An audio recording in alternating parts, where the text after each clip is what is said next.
Bonjour à tous. Je suis ravi d'être parmi vous, d'autant plus que j'ai vécu quelques années à Lyon et que j'en garde d'excellents souvenirs, alors ça me fait plaisir d'être ici. Je m'appelle John Rocher. Je ne suis pas un fanatique de l'IA. Moi, ce qui m'intéresse dans l'IA, c'est la valeur ajoutée que ça apporte aux entreprises et aux salariés. Je pense que l'IA devient incontournable. Mais l'IA, ça ne veut rien dire en fait. D'abord, l'IA, ça n'existe pas. Le mot intelligence en anglais n'a pas le même sens qu'intelligence en français. C'est juste une erreur de traduction. Ça s'appelle un faux ami. Intelligence en anglais, c'est principalement l'interprétation de la donnée. Du reste, ça fait 40 ans qu'on nous parle de business intelligence. Business intelligence, ça, on n'a jamais dit que c'était intelligent. La CIA, Central Intelligence Agency, ce n'est pas l'agence qui rassemble les gens les plus intelligents de la Terre. C'est une agence d'information qui interprète l'information. Donc, oublions le fait que l'IA est intelligent. Elle ne l'est pas.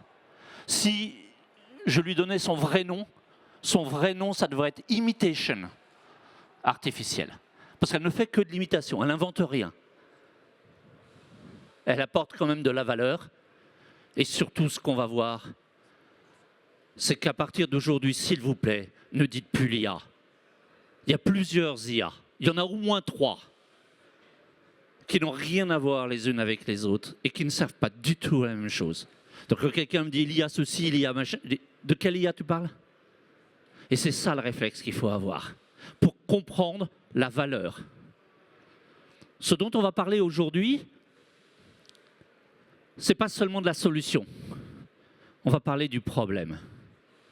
Parce que, vous savez quoi? Une entreprise en B2B, business to business, une entreprise industrielle, dans le monde du packaging, elle ne vend ses produits que pour répondre à un problème d'un client. On ne parle pas de la solution pour aller vers le problème, on parle du problème pour aller vers la solution. Et si ça se trouve, la solution, ce n'est pas l'IA. On part du problème. Je sais qu'on est des latins et qu'on n'aime pas le mot problème. Mais ça, c'est fâcheux. Parce que comme la décision d'achat d'une entreprise qui est bien gérée, c'est elle achète quelque chose pour résoudre un problème, bah, il faut partir du problème. 95% des projets d'intelligence artificielle aux États-Unis n'ont pas passé le stade du prototype, ils ont fini à la poubelle. Pourquoi? Parce que les gens ont dit, je veux faire de l'IA, je veux faire de... Pourquoi? Je ne sais pas, on va trouver un cas d'usage, on va faire de l'IA parce que c'est bien pour le cours en bourse, parce que c'est bien pour ceci ou pour cela. Ce n'est pas la bonne approche. Et on va essayer de voir où est-ce que l'IA apporte de la valeur. Vous allez entendre parler d'une bulle importante dans les jours, dans les mois qui viennent, probablement en fin d'année. Ça va s'accélérer en fin d'année, parce qu'il y a des gens qui ont investi des sommes considérables dans des solutions qui n'apportent pas autant de valeur que prévu. Non, on n'a pas besoin d'avoir peur de l'IA. L'IA ne va pas nous remplacer, et je vais vous le démontrer si vous le voulez bien. J'ai une devise. Ma devise, c'est que j'ai des fortes convictions, mais que je n'ai aucune certitude. Donc admettez que je puisse me tromper.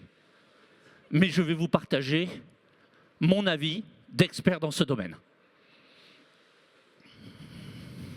Il y a 3 classes d'intelligence artificielle. La seule qui existe, c'est celle-ci.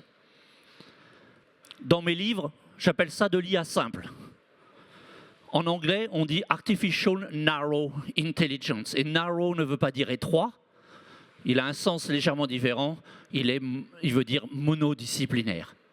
L'IA qui existe aujourd'hui, elle ne fait que ce pourquoi elle a été programmée. Elle ne fait que ce pourquoi elle a été programmée. Et dans cette IA simple, vous avez 3 IA, l'IA statistique, l'IA probabiliste et l'IA de confiance. On reviendra sur ces termes un petit peu après. La deuxième IA, dont on parle mais qui n'existe pas, et qui n'existera peut-être jamais, ou qui existera peut-être dans 10 ans, 20 ans, mais sûrement pas dans les années qui viennent. Cette IA, on l'appelle l'IA générale. Et cette IA générale, c'est ce que Elon Musk nous raconte, c'est ce que nous raconte, l'année prochaine on a l'IA générale. Ouais, en fait, ça fait déjà 10 ans qu'il nous raconte la même chose, et chaque année il repousse d'une IA aucune étude sérieuse qui prouve que l'IA de type généraliste existe. Et c'est quoi cette IA généraliste? La seule machine, excusez-moi d'utiliser ce terme, la seule machine qui est AGI dans le monde s'appelle le cerveau humain. Et peut-être un petit peu les animaux, mais on ne va pas rentrer dans ce débat. Et donc, on a 3 qualités que la machine n'a pas. On a 3 qualités que la machine n'a pas. Et que l'on aurait si on en avait l'AGI. La première chose, c'est qu'on a du bon sens. Oui, on a du bon sens. Vous savez, le bon sens, c'est quand je fais le calcul cartésien, ça paraît tout bien. Puis après, quand j'arrive devant la... je dis, attends, non, ça ne va pas marcher pour une raison qu'on n'a pas, un paramètre qu'on n'a pas rentré dans l'équation, parce qu'on ne peut pas tout mettre en équation. Ça s'appelle le bon sens. Le bon sens, je m'appuie sur des connaissances extérieures, sur des expériences, sur du savoir qui n'est pas directement lié au cas pour me dire cette solution, sur le papier, elle marche, mais dans la vraie vie, elle ne marchera pas. Et ça s'appelle le bon sens. Aucun ordinateur n'a de bon sens. Ça n'existe pas. C'est un terme qui n'existe pas du tout dans le monde des ordinateurs. Et c'est là la valeur ajoutée que l'on apporte. La deuxième qualité que l'on a, c'est la capacité à gérer des imprévus. Je vous ai dit, toute l'IA qui existe aujourd'hui, elle ne fait que ce pour quoi elle a été programmée. Donc elle ne sait pas gérer les imprévus, puisque si je ne l'ai pas prévu, elle ne sait pas le faire. On passe notre vie à gérer des imprévus, non? C'est pas... Vous n'êtes pas d'accord? Au bureau, plus vous avez une fonction importante, plus quand ça se passe bien, vous n'entendez pas parler, et quand il y a un problème, ça finit sur votre bureau. Vous soyez chef de service, que vous soyez responsable de quelque chose, vous n'entendez pas parler d'un cas qui est simple, vous entendez parler d'un cas qu'on n'avait pas prévu. Vous gérez des imprévus. Eh bien, la machine ne sait pas faire. Donc, vous n'êtes pas prêt d'être remplacé par la machine sur ce point-là. Et la troisième chose, eh bien, c'est l'empathie. On sait faire des ordinateurs qui comprennent quand je fais un chat avec un ordinateur, si vous êtes fâché, si vous êtes heureux, si vous êtes dépressif, parce que vous avez utilisé un certain mot de vocabulaire, des tournures de phrases, et donc de vous répondre en étant dans le sens de ce que vous dites. Mais on n'est pas capable d'avoir de l'empathie, on n'est pas capable de transmettre des émotions réellement. L'être humain ne peut pas être remplacé par la machine à la date d'aujourd'hui. Et probablement pas pendant longtemps. Mais ça, c'est mon point de vue, et l'avenir peut nous prouver l'inverse. L'AGI, c'est donc la définition de ce que c'est faire notre cerveau. Et tout le monde travaille, tous les grands travaillent en disant on va essayer de faire une AGI. Donc on a été posé la question aux 23 laboratoires américains qui ont plus de 100 chercheurs qui travaillent sur l'AGI. Et on a été leur demander, alors on l'a quand? La moyenne de leur réponse, c'est 2099. Non, mais on n'a pas demandé à Elon Musk, hein. On n'a pas demandé à Google, on a demandé aux patrons des laboratoires, des gens qui sont des techniciens, des ingénieurs, des chercheurs, des gens sérieux. Il y en a même un qui a dit, à mon avis, on découvrira l'anti-apesanteur avant de découvrir l'AGI. Parce qu'on a fait des progrès dans l'anti-apesanteur. Il y a trois travaux de recherche qui prouvent qu'on est en train de faire des progrès. Vous vous rendez compte, si notre voiture pesait 15 kg, mais ça changerait tout. Vous vous rendez compte, notre marché de l'emballage, si on changeait et qu'on n'avait plus un problème de poids, mais ce serait révolutionnaire. Ben, sachez qu'on fait des progrès dans ce domaine beaucoup plus vite qu'on en fait dans la recherche de l'AGI. Et puis la troisième IA, c'est la super intelligente. Le grand principe de l'IA super intelligente, c'est la machine comprendrait le langage humain. Ah, parce que vous croyez que ChatGPT comprenait ce que vous disiez? Non. ChatGPT ne comprend ni ce que vous dites et ne comprend pas non plus la réponse. C'est un système de probabilité hyper sophistiqué qui, quand vous posez une question, se dit il y a bien des milliers de gens sur Terre qui ont déjà posé la même question. Et quelle est la moyenne de leur réponse? Quelle est la moyenne de leur réponse? Et il vous fournit une réponse qui est basée sur la moyenne de ce qui est sur Internet, quand la source d'information est Internet. Et c'est pour ça que c'est souvent faux. Est-ce que la moyenne a raison? Quand je suis sur... allez, vous voulez aller à Annecy passer un week-end avec votre compagnon? Bah oui, la réponse, elle est toujours bonne. Parce que, effectivement, il y a des dizaines, peut-être des dizaines de millions de gens qui ont déjà commenté depuis 20 ou 30 ans ce qu'il faut voir quand on va à Annecy. Mais dès que vous rentrez dans des sujets pointus, le taux d'erreur, il flambe. La machine ne comprend pas, et quand elle ne comprend pas, elle hallucine. Elle crée des cas, elle crée des produits. Ça ne veut pas dire qu'il n'y a pas de la valeur. On va voir juste comment bien l'utiliser. Donc, on oublie ces deux IA et on se concentre sur le premier, celui qui existe. Et dans cette IA que j'appelle simple dans mes livres, on va parler de l'IA statistique. L'IA statistique, c'est super. La machine va étudier la base de vos données dans le passé, va faire ce qu'on appelle la corrélation du lien entre différentes sources de données et va être capable de faire des études de tendance, de la prédiction. Alors, le cas d'usage évident dans le monde industriel, c'est la maintenance prédictive. Je vais collecter ce que les capteurs me disent de ma machine, je vais collecter les informations qui ont été enregistrées par un technicien de maintenance qui a fait comme un contrôle technique automobile. Vous savez, avec sa tablette, il a vérifié 70 points de contrôle.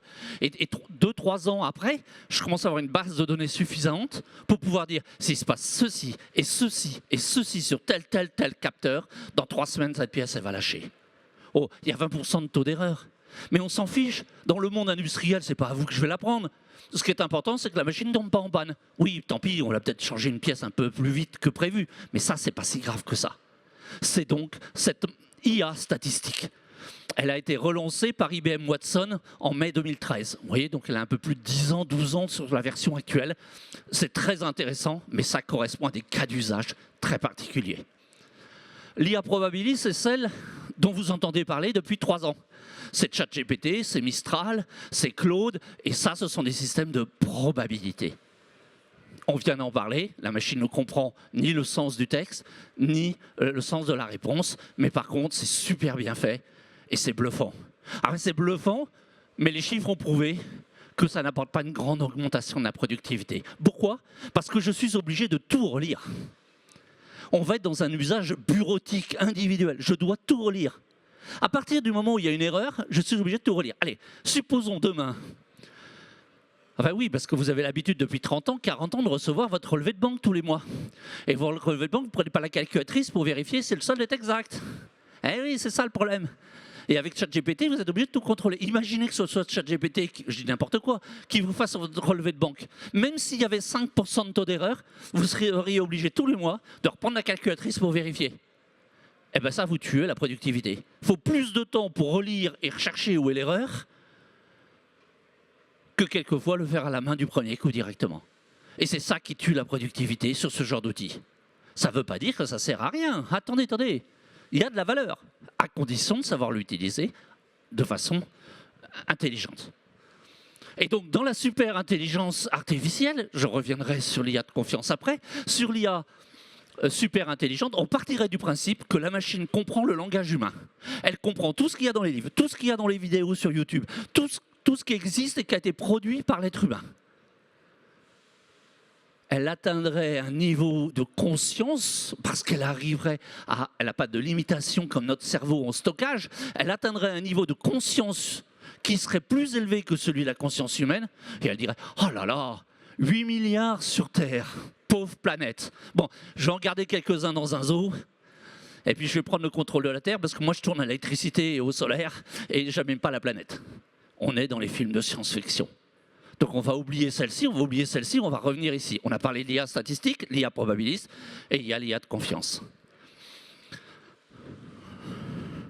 Quand je discute avec Thales, il me dit, nous, quand on tire une fusée, c'est pas pour faire 20% de taux d'erreur, hein. C'est 100%, c'est 1 million la fusée, la roquette.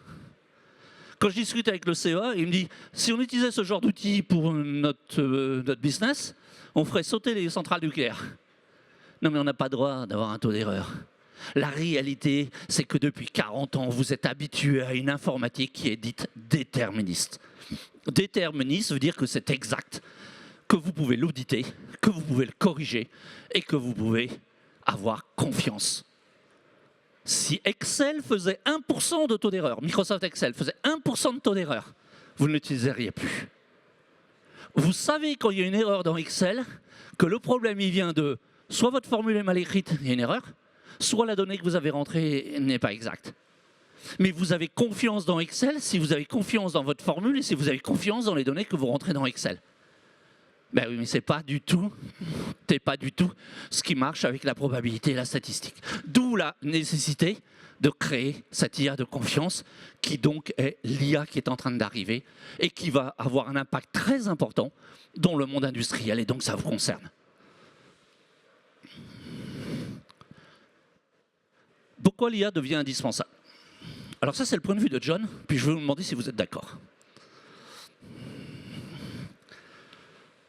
Depuis 20 ans, 25 ans, ce qui a changé, c'est que vous devez analyser de plus en plus de données pour prendre une décision. Je me trompe? Je me trompe? Vous êtes d'accord? OK. La quantité d'offres et de solutions que vous proposez ou qui est disponible sur Internet a été décuplée en 20 ans.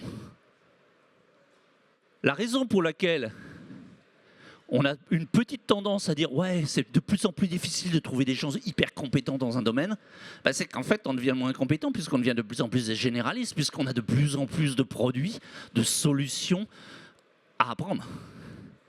Et ça, c'est notre véritable problème aussi. Le troisième, c'est que le nombre de réglementations a été augmenté. Alors, vous, dans votre métier, oui, je sais, vous allez me dire, c'est beaucoup plus que 5 en 20 ans. Ouais. Non, mais je sais, mais les statistiques prouvent que c'est plutôt un facteur 5. Puis les clients, ils veulent tout, gratuit, et puis ils veulent du service tout de suite, quoi. Ils sont abonnés à Prime sur Amazon, ils ont l'habitude d'être livrés, ils commandent le samedi soir, ils sont livrés le dimanche midi. Il ne voit pas pourquoi vous ne répondez pas aux appels d'offres le week-end. Hein. Non, mais je plaisante. Mais il y a de ça quand même.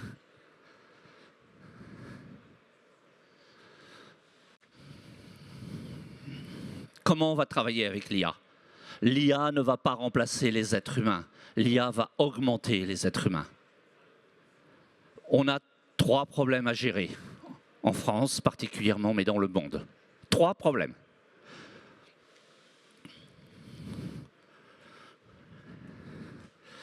Le premier problème, c'est la baisse de productivité. Il y a un papier de la Banque de France qui est passé sous les radars, que personne n'a vu, mais que j'ai sur mon PC, qui démontre que depuis le 1er janvier 2019, nous avons perdu 8,9% de productivité en moyenne par salarié. 8,9%. Alors, on enlève l'anomalie du Covid, et on est sur une ligne absolument parfaite de 1% de baisse de productivité. À ce rythme-là, on ne va pas aller loin. Premier problème. Il faut qu'on augmente notre productivité. Et comme on ne veut pas plus travailler, eh bien, il faut qu'on ait des outils qui nous aident à être plus productifs. Deuxième problème.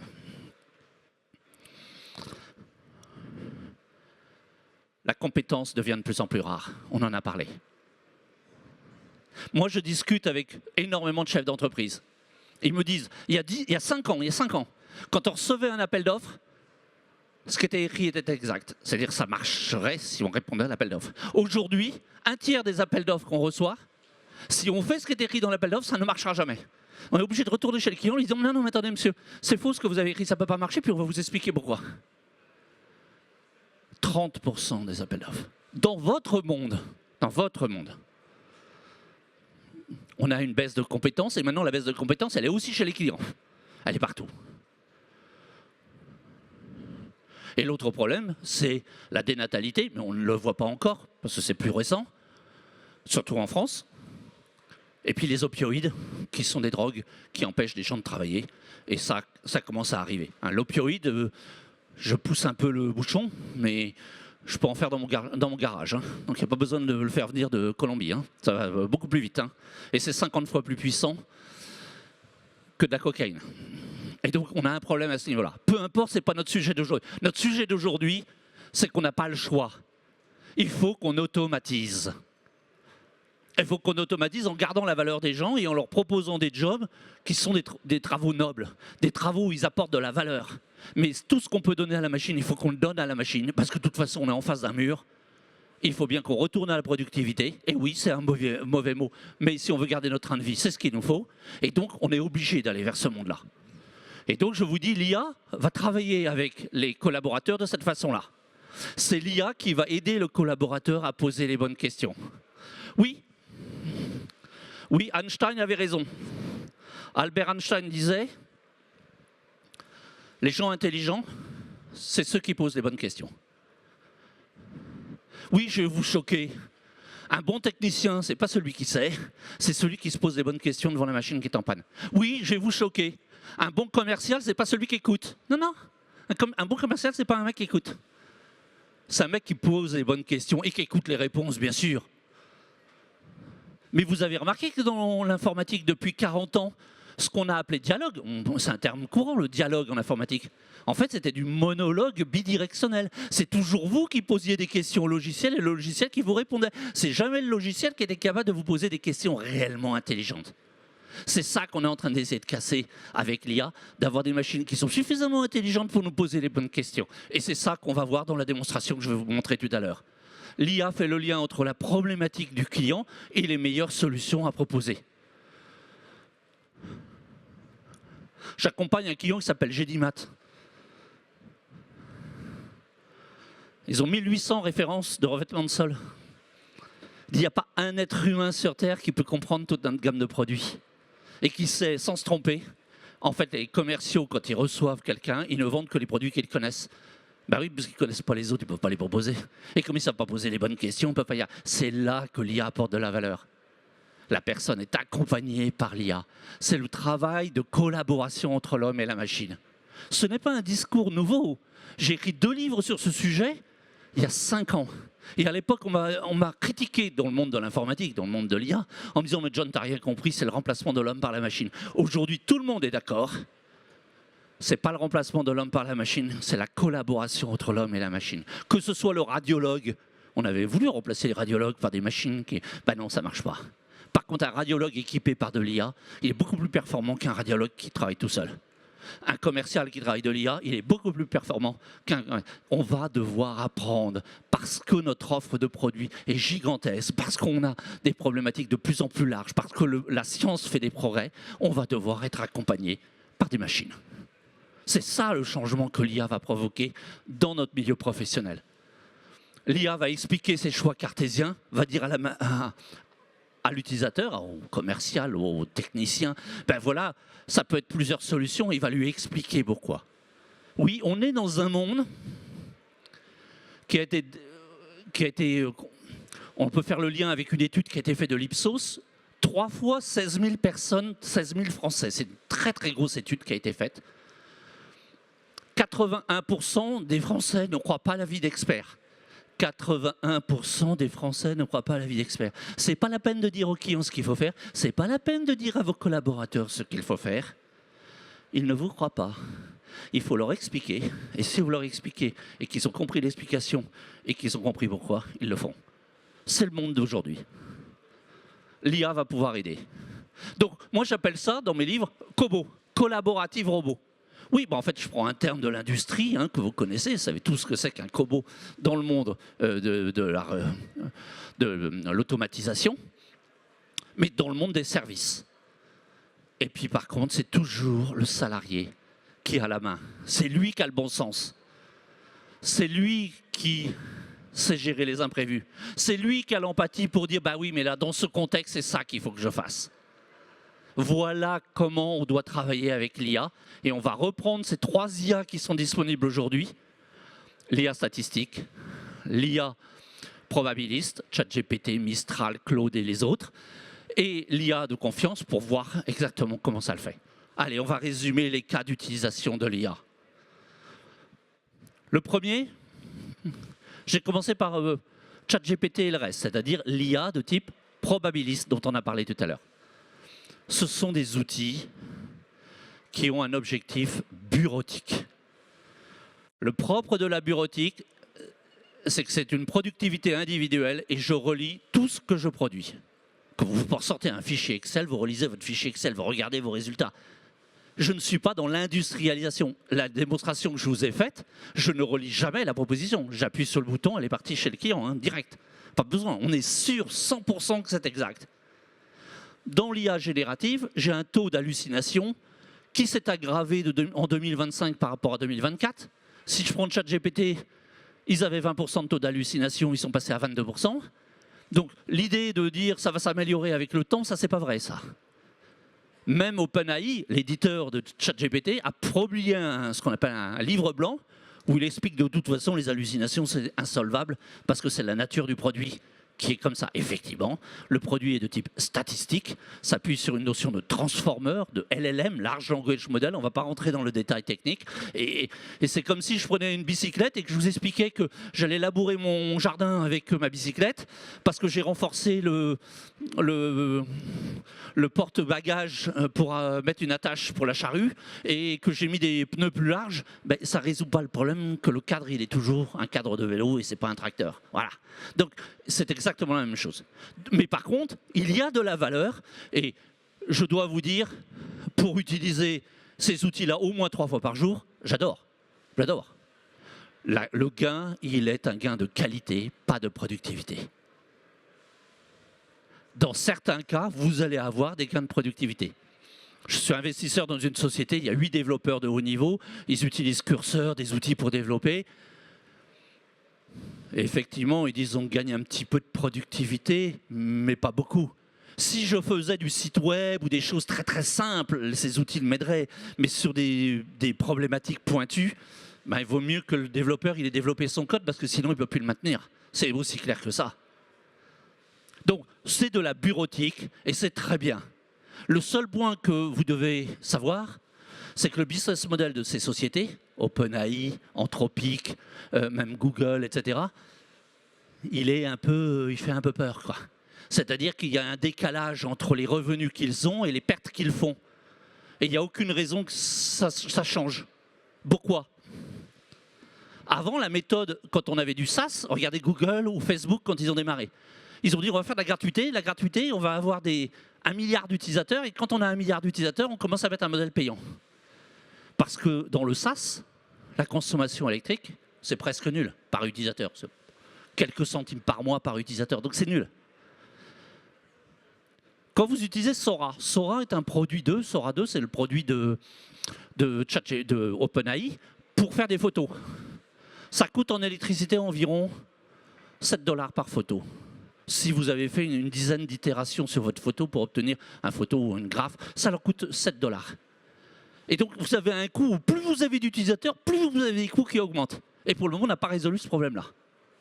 Donc, sachez qu'avant attendez-vous à ce que ChatGPT soit payant demain. Il est déjà payant en Inde et il va être payant dans le reste du monde très très rapidement. C'est juste le bémol qu'il faut mettre. Je vous encourage à l'utiliser, mais pour des applications de bureautique où vous êtes suffisamment compétent pour lire la réponse et la qualifier. Deuxième type d'utilisation, c'est l'automatisation des tâches simples. Alors vous avez les agents IA, inconvénient c'est de la statistique encore, de la probabilité, mais vous avez aussi ce qu'on appelle du RPA. Vous tapez RPA sur Google ou sur ChatGPT et puis vous demandez quels sont les outils qui sont disponibles. Et vous avez des gains sur des tâches d'automatisation. Quand je vois des gens qui continuent à faire du copier-coller de fichiers, je dis waouh, il y a quand même des outils, c'est pas si cher que ça. Il y a vraiment des gains à avoir. Regardez ça. L'intelligence humaine augmentée par des cobots. C'est un peu ce que je vous ai montré. Alors, on a parlé tout à l'heure des problèmes de compétences. Alors, je voudrais revenir dessus. C'est quoi un bon conseiller? Qu'il soit médecin, qu'il soit avocat, qu'il soit commercial, qu'il soit conseiller en assurance, qu'il soit conseiller dans n'importe quel domaine, et particulièrement le vôtre. C'est quoi? Il fait 3 choses dans sa journée. Allez, on y va? Quelle est la première tâche? La tâche la plus importante, on l'a dit tout à l'heure. Vous l'avez dit tout à l'heure, je suis sûr que vous savez. Allez-y. Un bon conseiller, c'est quelqu'un qui pose les bonnes questions. Voilà le premier job d'un conseiller. Si le conseiller ne comprend pas votre problème, s'il ne comprend pas vos habitudes de travail, s'il ne comprend pas vos contraintes, s'il ne comprend pas vos priorités, il ne peut pas vous donner une réponse qui est intéressante. Un conseiller, le deuxième job de ce qu'il fait, qu'est-ce qu'il fait comme deuxième job? Il a collecté, il vous a posé 15 questions, comme les commerciaux là, qui sont là. Ils vous ont posé 15 questions sur votre cas. Qu'est-ce qu'ils font à partir de là? Ils sont conseillés, ils vont conseiller sur leur machine. Ils vont raisonner. Sauf qu'il y a un problème. C'est qu'on nous a fait raisonner à l'école, mais on ne nous a jamais dit ce que c'était que raisonner. Est-ce qu'il y a quelqu'un dans cette salle qui sait me dire ce que c'est que raisonner? Allez, dans les jeunes là, raisonner en une phrase. Prenez pas de risques, hein, quand même, vous exagérez. Hein. Allez, raisonner, c'est appliquer des règles sur des données. Quand je fais un exercice de maths, j'applique bien les règles d'un théorème de mathématiques sur les données qui m'ont été fournies dans l'exercice. Raisonner, c'est appliquer des règles sur les données. Sauf que, on a deux mémoires. La mémoire longue et la mémoire courte. La mémoire courte s'appelle aussi mémoire de travail, pour votre information. Et donc, cette mémoire longue, c'est là que je vais stocker mes règles. C'est là que je vais stocker les règles qui font mon expérience professionnelle. Cette mémoire a une particularité. Pour retenir une information en mémoire longue, il faut l'avoir appris et oublié, réappris et oublié 17 fois en moyenne. 17 fois en moyenne. C'est pour ça que l'expérience, ça vaut de l'argent. Parce que on l'a appris, on a oublié, on a réappris, on a oublié. C'est là que je stocke. Un cerveau humain est capable de stocker des dizaines de milliers de règles. On n'a pas de limite sur le nombre de règles. Donc il y a des gens qui ont une très forte expérience professionnelle qui ont stocké des règles. La règle, elle est générique. Vous pouvez retourner votre colis si vous le retournez dans les 15 jours qui suivent. Pour démarrer la machine à café, il faut d'abord vérifier qu'il y ait de l'eau dans la machine. Oui, c'est une règle. Je vous dis bonjour, je vous tends la main parce que je vous connais. Bah, c'est une règle réflexe, mais c'est une règle quand même. Mais le raisonnement n'a pas lieu en mémoire longue, il a lieu en mémoire courte. Et en mémoire courte, aucun être humain n'est capable de raisonner sur plus de 7 points de données. Raisonner, c'est l'intelligence humaine, c'est la capacité à choisir parmi les milliers de règles que l'on a en mémoire longue, quelles sont celles qui sont appropriées dans un contexte, et de les appliquer sur des données qu'on a stockées en mémoire courte. Et dans un contexte particulier, on ne sait pas dépasser 7, c'est la plus grosse faiblesse du cerveau humain. En un mot, si parce que j'ai vendu une machine à emballage, j'ai dû poser 15 questions aux clients, je n'ai retenu que 7 réponses et non pas 15. Et quand je raisonne, je suis en défaut de conseil parce que je n'ai pas pris l'ensemble des points. C'est là que l'IA a une utilité. Plus qu'une utilité, elle devient indispensable. Alors, vous allez me dire, oui, mais moi j'ai des commerciaux ou des conseillers, ils ont beaucoup d'expérience, ils ont 20 ans de métier, ils savent faire. En fait, ils ne font pas comme ça. Vous savez ce que fait le cerveau quand il voit qu'il y a plein de données? Eh bien, il va utiliser la mémoire pour faire un parallèle avec des situations du passé. Et on passe son temps à faire ça. Dire, oui, en fait, là, ce qu'il m'a dit, c'est pratiquement la même chose que le gars que j'ai vu il y a 2 mois. Là. Et on lui avait proposé ça, puis ça lui allait. Et je vais lui mettre la même solution. Mais oui, mais chaque cas étant différent, je suis en défaut de conseil. Le conseil et l'industrialisation du conseil, c'est le plus grand facteur de croissance économique que l'on ait entre nos mains. Et c'est l'IA qui vous permet de réaliser ça. On a envie d'un avocat qui ne se trompe pas. On a envie d'un médecin qui fait le bon diagnostic du premier coup. On a envie d'un commercial ou d'un fournisseur qui sache nous expliquer pourquoi on a eu un problème, comment le résoudre. C'est ça qu'on cherche. On n'a pas un problème de prix, on n'a pas un problème, non. On a un problème de qualité du conseil. Donc un bon conseiller, il pose des bonnes questions, il raisonne, et ensuite il va produire 3 types de textes. Il va faire un résumé de situation. Vous allez dire, bah oui, c'est pour valider qu'il a bien compris. Oui, mais pas seulement. C'est aussi pour vous donner confiance. Imaginez que vous discutez avec votre assureur, et qu'au bout de 10 minutes de conversation sur votre accident que vous venez d'avoir, un truc et machin, le gars, il vous résume en 4 phrases. Et là, vous dites, waouh, j'ai un mec qui est super compétent en face de moi. Le résumé, c'est ce qui donne confiance. Deuxième type de texte qu'il va fournir, c'est un diagnostic. Les gens veulent comprendre. Vous voulez comprendre pourquoi il y a une clause dans votre contrat d'assurance qui fait que vous ne pourrez pas être remboursé à 100%. Vous voulez comprendre. Et la troisième, c'est une recommandation argumentée. Dans votre cas, je vous conseille de faire ceci pour telle et telle et telle raison. Et là, vous faites confiance. C'est plus le prix qui est l'élément principal de la prise de décision, parce que vous avez compris le retour sur investissement et la valeur que vous apportez l'expert qui vous conseille. Les gens qui vont industrialiser le conseil vont être les gens qui vont devenir immensément riches sur les 20 prochaines années.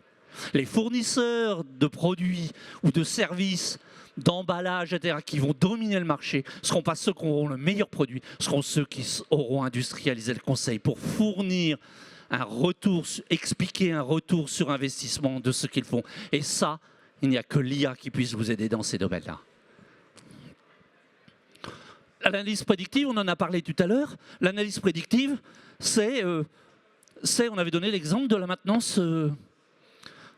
maintenance prédictive. J'ai travaillé pour une société qui s'appelle ThyssenKrupp, pas en tant que salarié, en tant que consultant externe.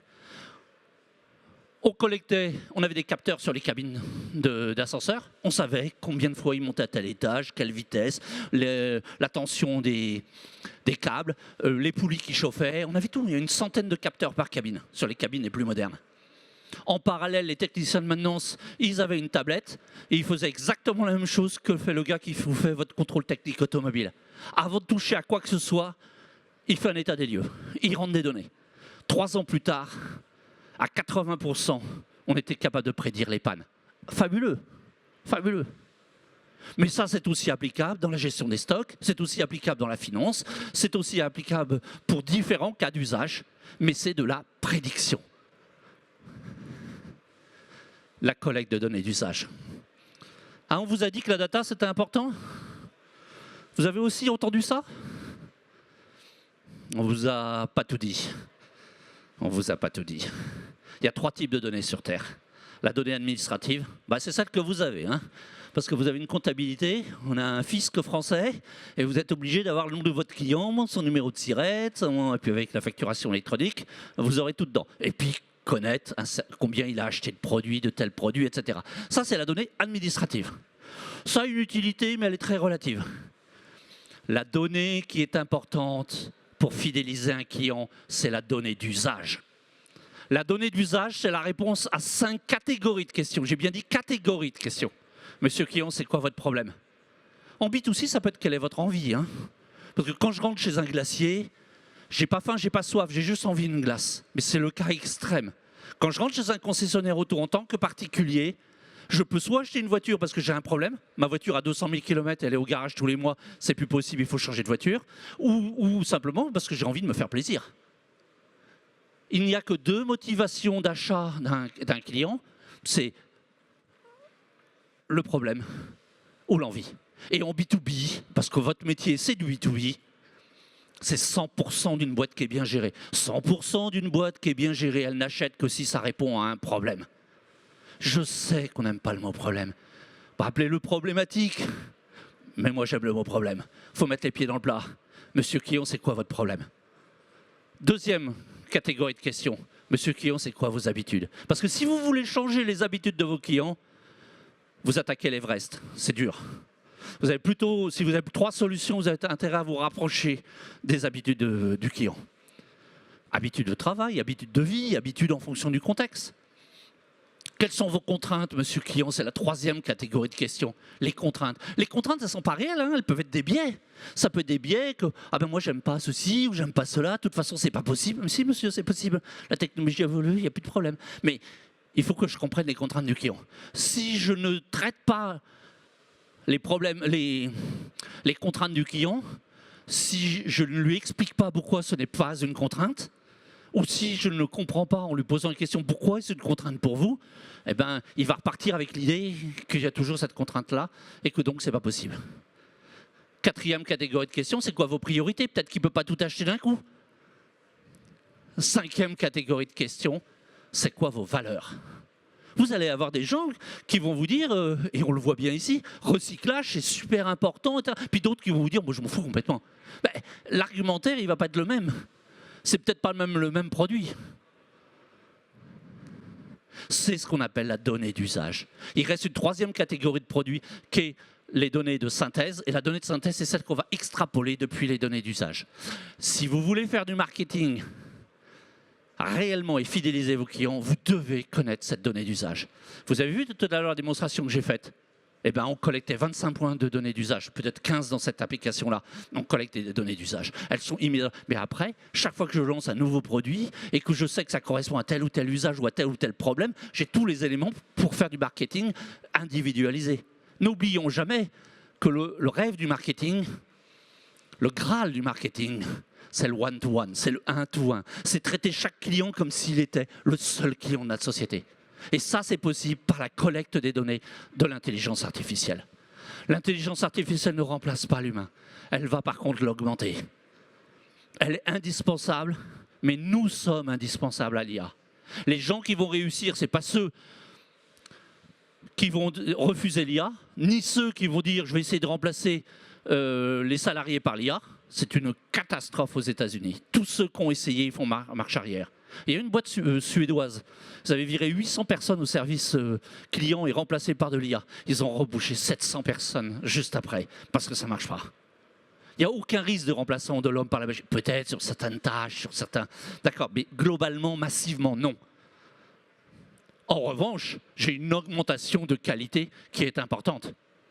Et donc, c'est l'IA, c'est l'homme augmenté par l'IA. On surestime toujours une technologie au début. On la sous-estime sur le long terme. L'IA est une technologie de long terme.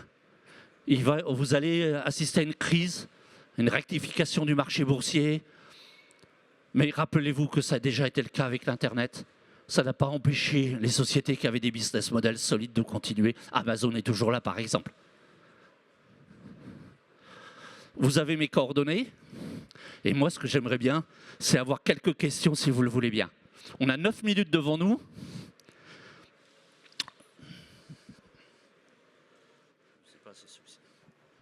Qui veut le micro pour me poser une question? Par ici? Une question? Bon, alors, j'en déduis que ce n'était pas intéressant ce que je vous ai dit. Ah, vous êtes clair, mais c'est gentil, ça. Question par ici?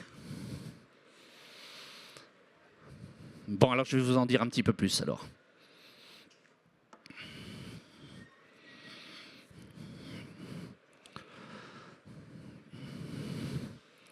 Ma conviction,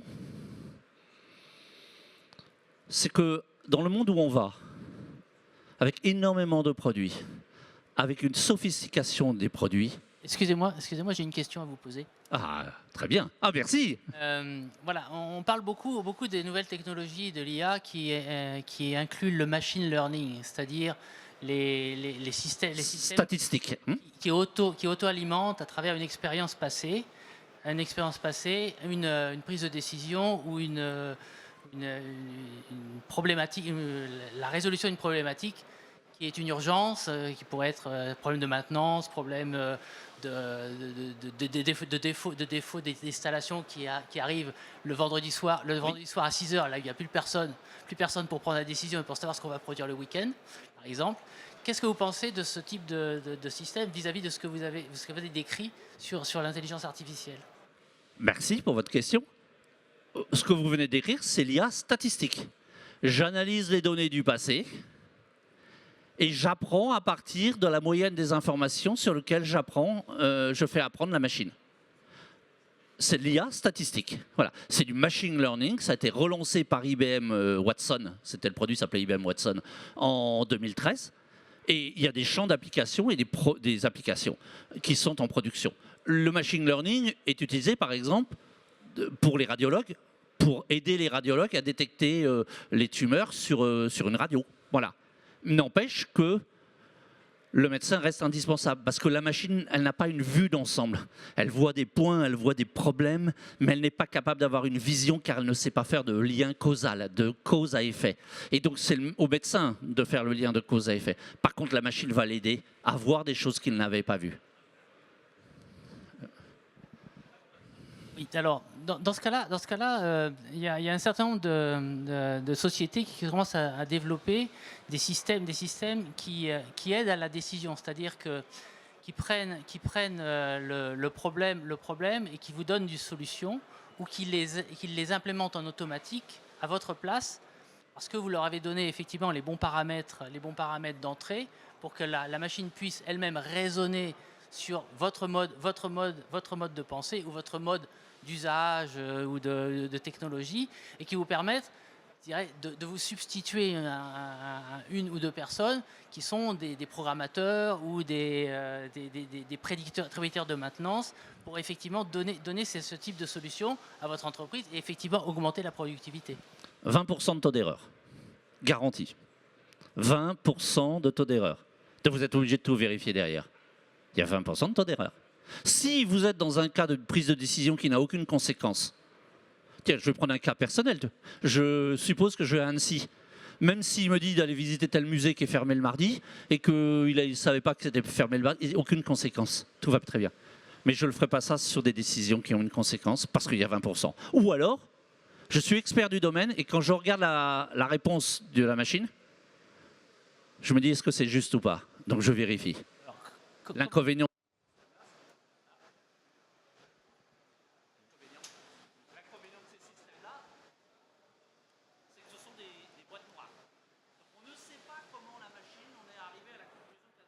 Oui, certes, oui.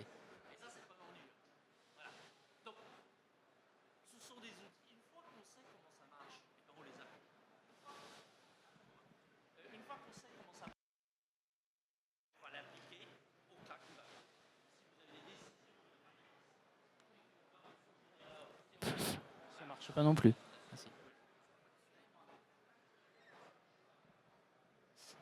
Oui, ah ben voilà. Donc si j'ai effectivement un cas d'utilisation qui présente des risques, je n'utilise pas ce genre de système. Donc la vraie question à poser, elle est très intéressante votre question, parce que la vraie question à poser avant de choisir un système, c'est d'avoir analysé le problème que je veux résoudre.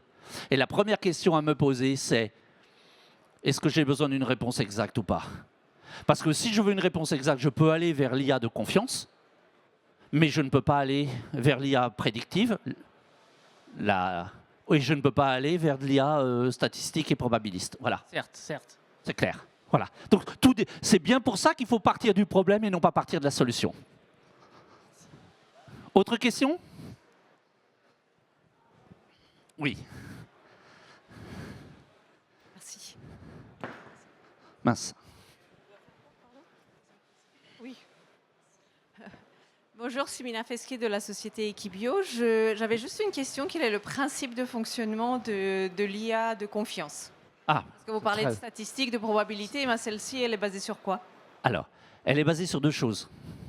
Elle est basée sur de l'IA de probabilité pour extraire la connaissance d'un texte ou de règles, ou etc.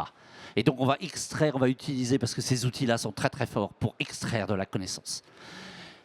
Et à partir de là, on va bloquer les paroles, comme à l'émission de télé, et on va passer sur un système de raisonnement et de production de texte qui est 100% déterministe. J'ai eu cette chance dans ma vie, sur une société lyonnaise, de diriger le numéro 2 mondial de la génération de textes, c'est-à-dire avant l'arrivée des LLM, des ChatGPT, Mistral, etc. Et quand vous prenez des applications comme chez Moody's, l'agence de notation, ils publient des millions de documents par jour. Mais sur les analyses financières, ils ne peuvent pas se tromper. Donc, ils ont bien, à un moment donné, bloqué les paroles. Ils ont utilisé des technologies qu'on appelle NLG, Natural Language Generation, mais 100% déterministe, 100% exact. La machine sait ce que c'est qu'un sujet, un verbe, un complément. Elle a le Becherel qui existe en 162 langues. Donc, vous voyez, elle existe et elle est capable de composer des phrases à des milliers de pages par seconde. Mais elle part bien d'un raisonnement qui est statistique. Le gros avantage de cette technologie de confiance, c'est que je n'ai pas de token à payer. Vous allez voir le prix des tokens qui vont flamber. Tokens, vous voyez, hein, quand vous utilisez ChatGPT, il utilise des tokens. Pour le moment, c'est gratuit. Mais ils ne peuvent pas, leur business model va les obliger à passer sur un modèle payant. Et là, vous allez vous apercevoir qu'en fait, chaque transaction coûte quelques euros.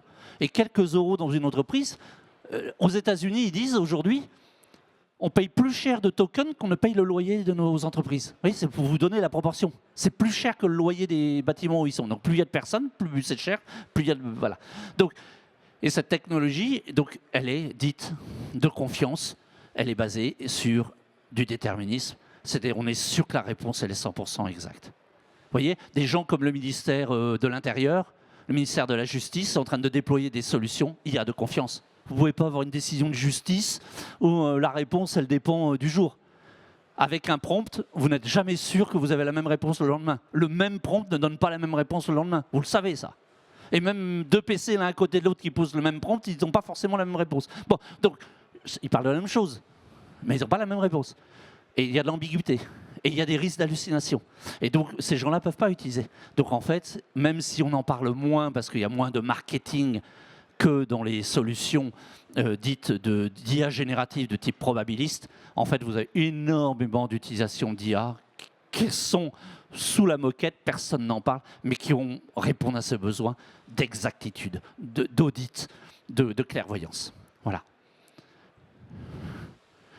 Dernière question, je vous remercie. Je reste ici un petit peu dans le coin là. Si vous avez des questions, etc., que vous voulez, je suis à votre disposition, bien sûr, je reste un petit peu. Je vous remercie pour cette journée et pour vos questions. Merci à tous.